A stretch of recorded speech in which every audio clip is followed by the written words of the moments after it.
Hi hello नमस्कार। आशा करता हूँ सब मज़े से होंगे और आपकी स्टडी वगैरह सब अच्छे से चल रही होगी। चलते एक और नई जानकारी की ओर। जैसे कि आपको पता ही, अगर आप कंप्यूटर अकाउंटिंग सीख रहे हैं और आप या फिर अकाउंट में अपनी नॉलेज रखना चाहते हैं तो आपके लिए वीडियो डेफिनेटली बनी है।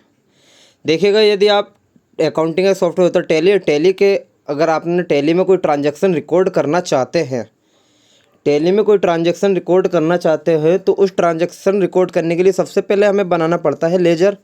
और लेजर बनाने के संबंध में हम लोगों को ये ध्यान में रखना होता है कि वह लेजर किस संबंध में बनाया जा रहा है या फिर उसका अंडर ग्रुप क्या होगा। तो इन अंडर ग्रुप को आज हम डिस्कस करने वाले हैं इस पूरी वीडियो में, और आप वीडियो के लास्ट तक बने रहिएगा और आपको नई नई जानकारी इसमें प्राप्त होंगी। यदि आपको पहले से ही आता है तो आपको उसमें क्लियरेंस ही होगी, नहीं आता तो आप इसमें से डेफिनेटली कुछ नया सीखने वाले हैं। तो जैसे कि मेरे पास सबसे पहले है, देखिएगा टैली में ग्रुप्स की क्या आवश्यकता होती है। इसमें यह समझाने की बात बता रही है, क्या डिटेल्स वगैरह इसमें हमें कोई ध्यान नहीं रखना। हम चलते हैं इसमें आगे। ये टैली में कितने ग्रुप होते हैं? ये टैली में 28 ग्रुप होते हैं। इनमें से 15 प्राइमरी ग्रुप होते हैं और 13 ग्रुप इनके सब ग्रुप होते हैं। 15 प्राइमरी होंगे, 13 सब ग्रुप होंगे, यानी कि जो 13 ग्रुप हैं उनका अंडर भी ये जो 15 है ना वे चलेगा। तो उसके बाद list group of in tally की बात करें, सबसे पहले आता है इसमें अकाउंट, बैंक अकाउंट। कौन सा आता है? बैंक अकाउंट आता है। उसमें क्या होता है, इस ग्रुप का उपयोग बैंक में खोले गए करंट या सेविंग अकाउंट के लिए किया जाता है। व्यापारी या फर्म के लिए जब कोई खाता वाता खुलवाते हैं ना, सपोज दैट आपने बैंक में खाता खोला, पीएनबी बैंक में खोला, फिर अदर किसी बैंक में खोला, चाहे वो करंट, वो बैंक अकाउंट जो होता है आपका करंट हो सकता है, फिर सेविंग हो सकता है। अब यहाँ पे दो वर्ड आए हैं, करंट और सेविंग।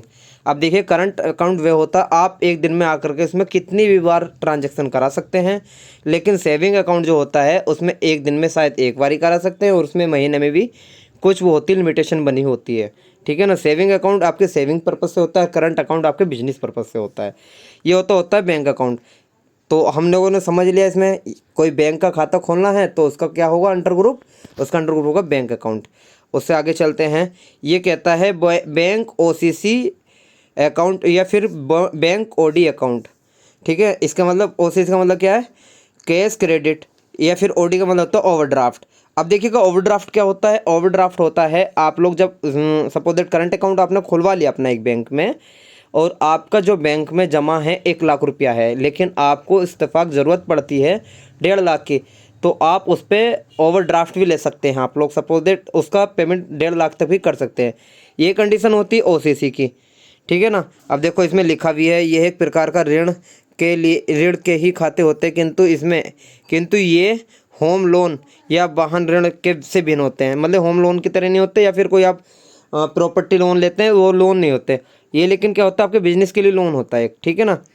ये समय समय पर जमा करा भी दिया जाता है। उसके बाद आता है next group, branch division account.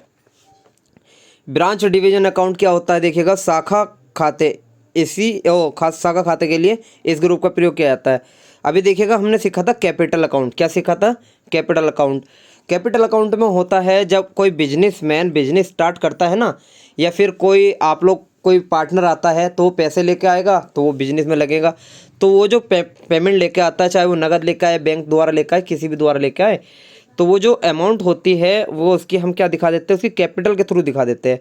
ऐसे ही अगर आपकी फर्म ज़्यादा बड़ी है लेकिन उसमें अलग अलग ब्रांचेस खोल दिया आपने, तो उसका ब्रांचेज या डिवीजन अपने यहाँ रख सकते हैं उसका रिकॉर्ड, लेकिन उसका जो ब्रांचेस का रिकॉर्ड बनेगा वो कैसे बनेगा? वो ब्रांच डिवीजन अकाउंट के नाम से बनेगा।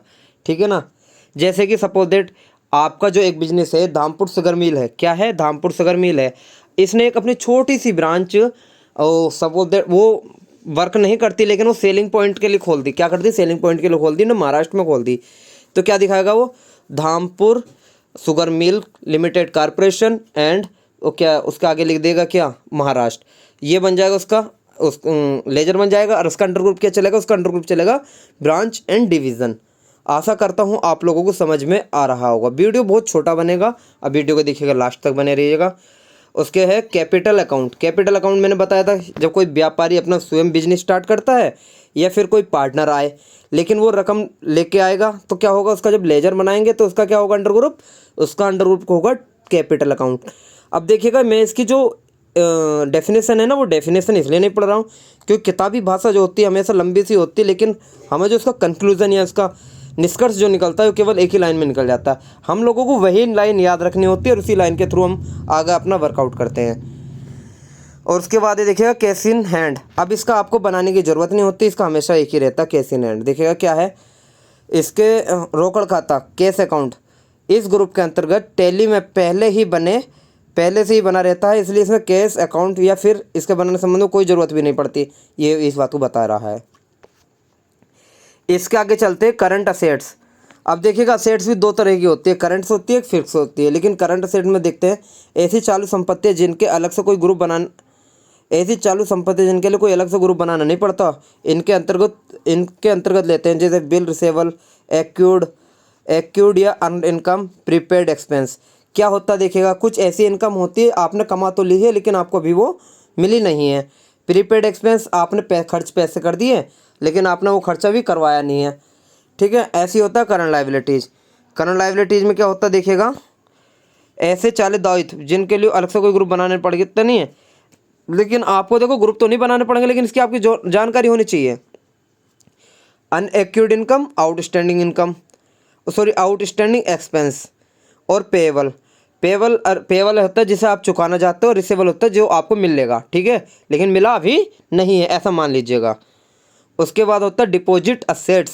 क्या होता है डिपॉजिट असेट्स, क्या है ये, हमारे द्वारा किसी भी प्रकार की जमाएं इस ग्रुप में आती हैं, जैसे टेलीफोन डिपॉजिट, ठीक है, टेलीफोन सिक्योरिटी डिपॉजिट हो गया, फिर व्यापारी संघ डिपॉजिट, सेल टैक्स डिपॉजिट, यानी कि आप कहीं पैसे जमा कर रहे हैं, ठीक है, और वो उस पैसे का आपको वापस रिटर्न हो जाएगा, वो क्या हो जाएगा आपका डिपॉजिट असेट्स है। डायरेक्ट एक्सपेंस या फिर एक्सपेंस डायरेक्ट मतलब एक ही होता है देखिएगा दोनों का, इसमें कोई दिक्कत नहीं है। कभी आप सोचो कि हाँ वहाँ पे लिखे हुए अलग अलग तरीके से आएंगे, डायरेक्ट एक्सपेंस टैली में अलग बना हुआ है और एक्सपेंस इसके ब्रैकेट में डायरेक्ट, ये दोनों अलग अलग बने हुए हैं लेकिन हैं दोनों एक ही चीज़। ये सभी प्रत्यक्ष व्यय। अब देखिएगा इसमें कैटेगराइज करना पड़ता है हम लोगों को खर्चे अलग अलग प्रकार से बांटने पड़ते हैं, जैसे एक तो होता है डायरेक्ट वे और होता है इनडायरेक्ट वे। डायरेक्ट वे आप देखिएगा, आप इंटर के हिसाब से चलते हैं, आप ग्रेजुएशन वगैरह के हिसाब से चलते हैं, आप इसके अकाउंटिंग के हिसाब से चलोगे ना, तो इसमें कहा जाता है जितने भी आपके स्टॉक तैयार करने तक खर्चे होते हैं, क्या होते हैं, स्टॉक तैयार करने के संबंध में होते हैं या फिर स्टॉक तैयार करने के संबंध में होंगे, तो वो क्या होगा आपका सारा डायरेक्ट खर्चे। जैसे कि ये भी लिख भी रहा है, डायरेक्ट एक्सपेंस या एक्सपेंस डायरेक्ट उन खर्चों को कहा जाता है जो सीधे सीधे माल को परचेज, स्टोर या प्रोडक्शन बनाने के संबंध में होता है।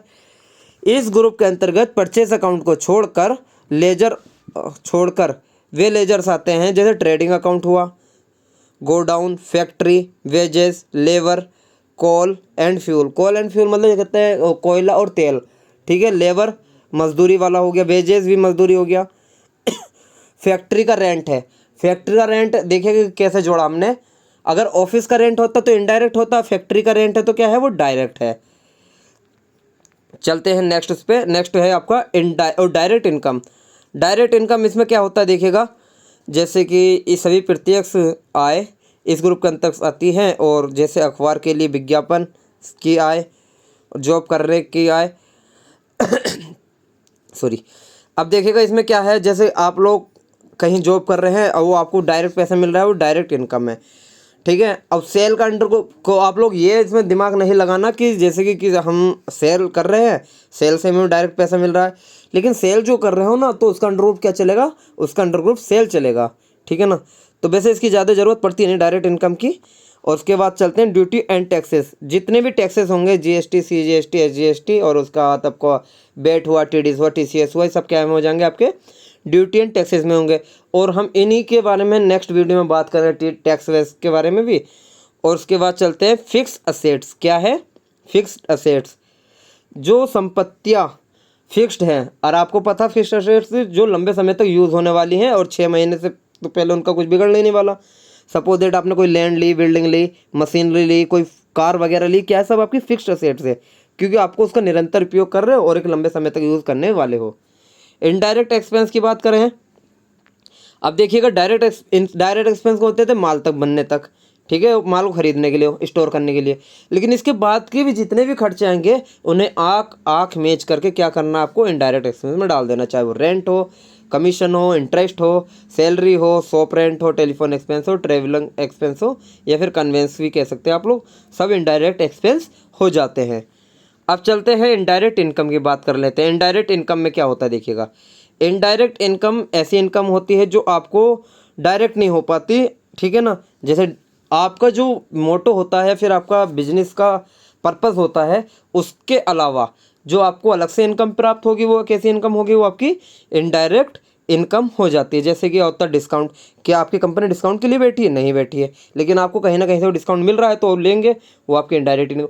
कमीशन, क्या आपकी कंपनी कमीशन के लिए वर्क, हाँ कुछ कंपनी कमीशन के लिए वर्क करती है, लेकिन जो अच्छी कंपनी होती है वो कमीशन के लिए नहीं कर रही है, इंटरेस्ट के लिए नहीं कर रही है, लेकिन इनकम तो हो रही है ना, वो आपकी कैसी इनकम है, वो आपकी इनडायरेक्ट इनकम है। अब नेक्स्ट ग्रुप की बात करते हैं। नेक्स्ट ग्रुप क्या है हमारे पास, इन्वेस्टमेंट। आप लोग कहीं जब कोई इन्वेस्ट करते हैं, सपोज दैट, लेकिन इन्वेस्ट करते हैं शेयर में, ठीक है, शेयर में, और फिर डिवेंचर में, या फिर आपके बॉन्ड में, या फिर आपका काफ़ी सारे इस तरीके से ऑप्शन चल रहे हैं जहाँ पे आप अपने अमाउंट इन्वेस्ट करते हैं और उसके बदले में उसको अमाउंट बढ़ के मिल जाता है। तो उस तरह का कोई लेजर बनाना है तो उसका अंडर ग्रुप क्या डालना, आपको इन्वेस्टमेंट डालना, ठीक है।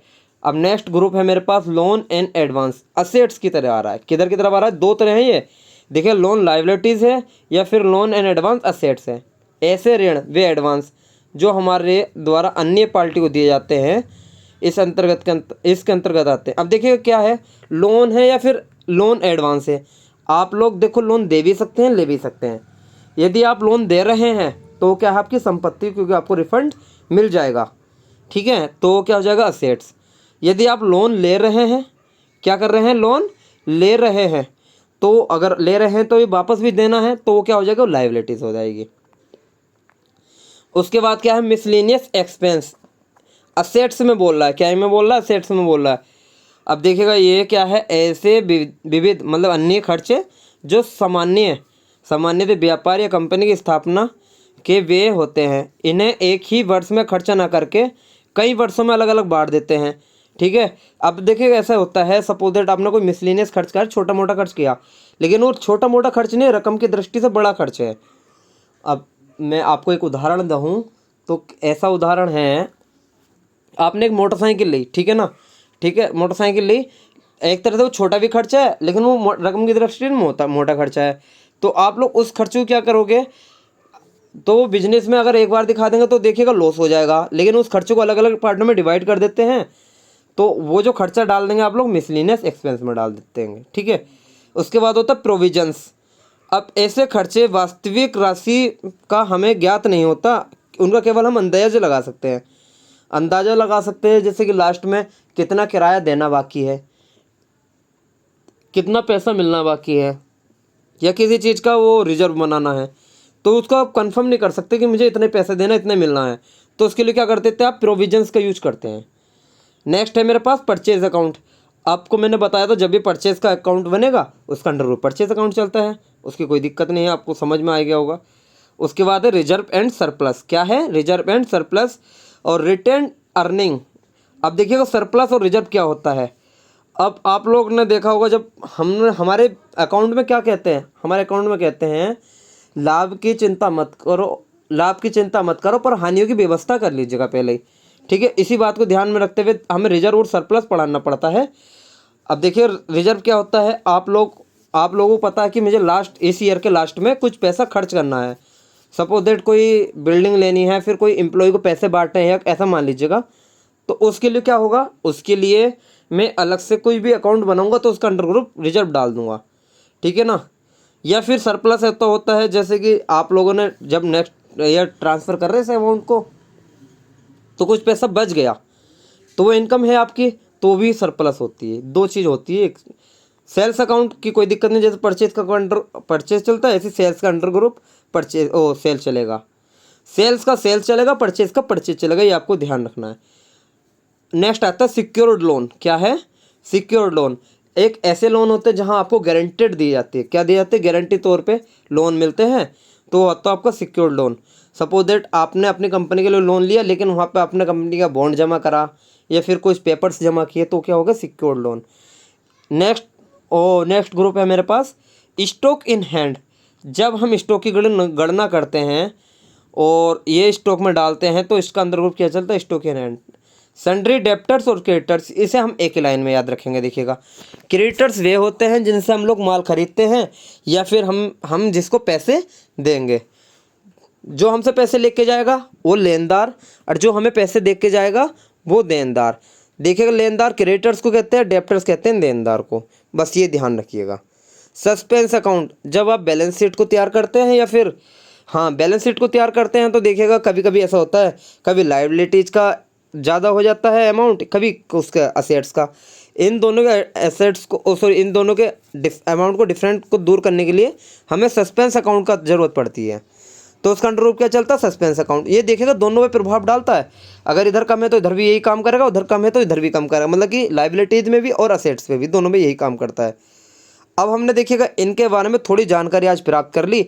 आशा करता हूँ ये आपको बहुत अच्छे से समझ में आ गए होंगे। अगर देखो आपको वीडियो पसंद आए तो वीडियो को लाइक तो ज़रूर करना, और ज़्यादा से ज़्यादा अपने दोस्तों को शेयर कर सकते हैं। ठीक है, thanks for watching test Guruji.